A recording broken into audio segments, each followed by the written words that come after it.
We all struggle to value our work. It's one of the biggest challenges as a creative. Today, we're going to talk about why you can use that to your advantage, ways to help empower yourself, and why being critical is our superpower.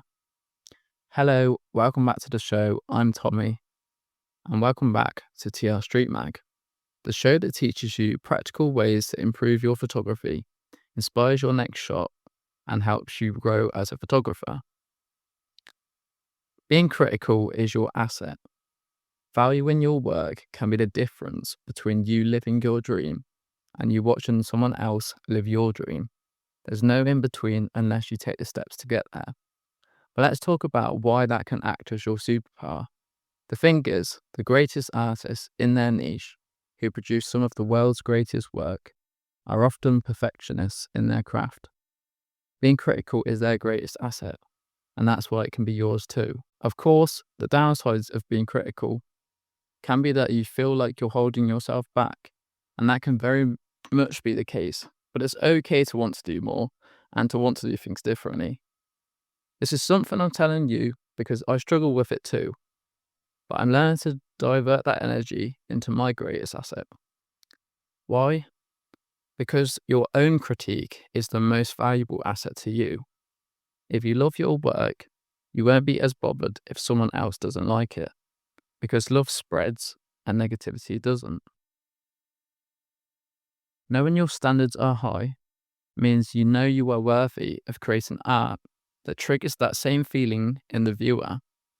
Because photography and art are subjective, you only have room to allow yourself the highest compliments, and that usually comes directly from yourself first.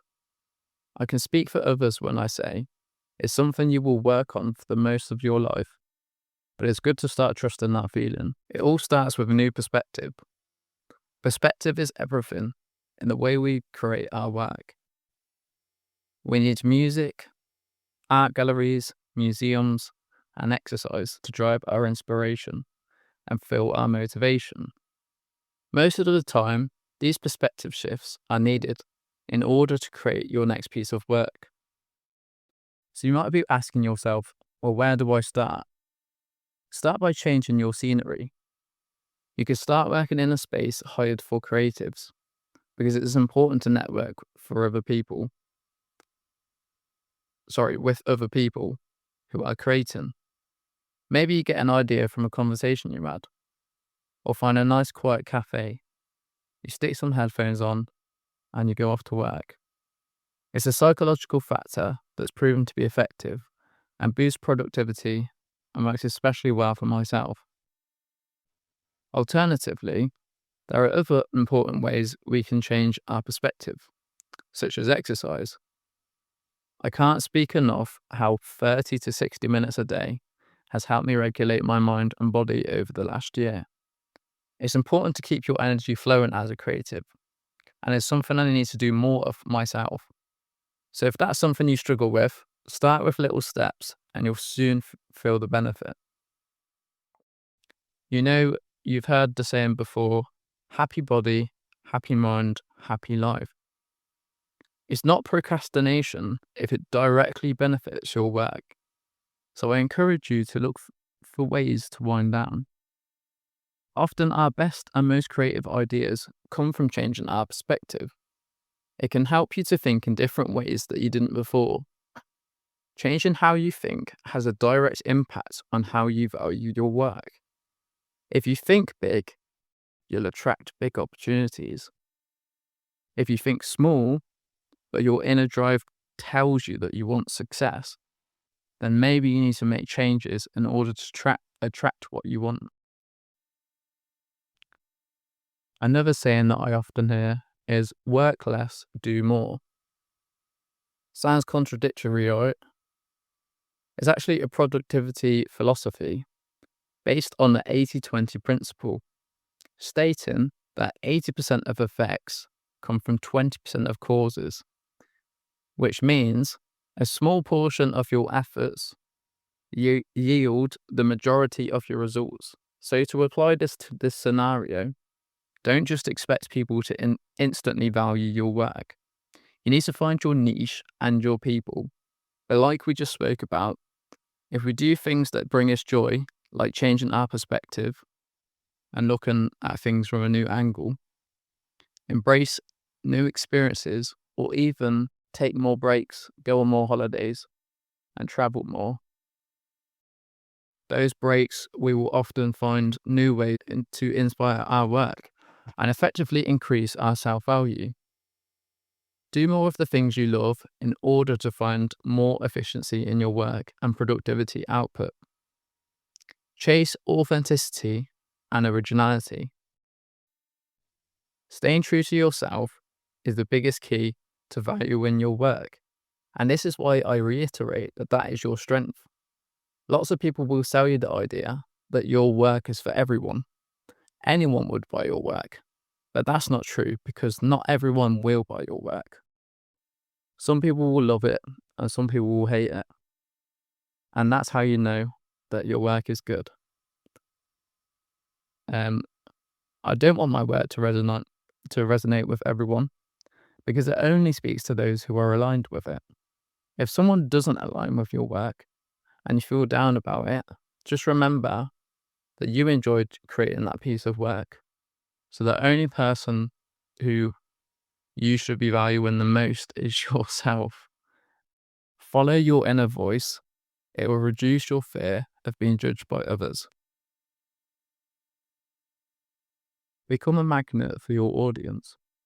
I'm still learning to value my work, and I think it's something we all share in common. It will become less draining trying to appeal to everyone and to start focusing on the people who do care. This is good for your long-term mindset, as it will increase your belief and the chances of you believing more in your work. It's okay to be critical. Whether it's a music artist, a famous painter, or a movie director, I often see the same correlation among the greatest of their craft. They all share the ability to critique and hold themselves accountable. It's not about being negative towards yourself.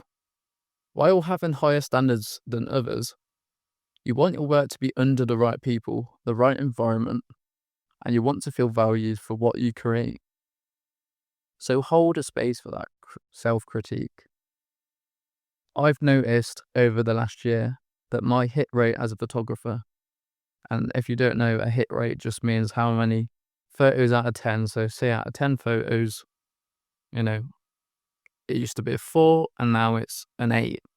So 8 out of those 10 photos are really good. So because of this, I know where to look when capturing scenes. I know what drives me. And the inspiration that I often follow includes textures, colours, and scenes that I want to recreate in my own way. And this drives me to become a better photographer. You're not delusional to want more, but it's separating your own personal worth from your creative output that is the key. Create a space in your mind where you can be critical and ask yourself these 3 questions. What currently works right now? What do you want to improve? And does this fit your creative direction? These are the questions that you can ask yourself on a daily basis, and that's okay. We've all got to start somewhere. So to take away from today, being a perfectionist is normal as a creative, but don't let that hold you back. Remember to keep creating work that suits you. Make it innovative and make it stand out.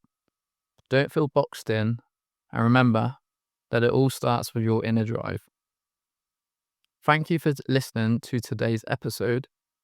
If you enjoy these episodes, please do feel free to drop me a follow, and you can check me out on Instagram at Tommy Regan 2_ to keep up to date with all the latest workshops and blogs from myself. See you in the next episode.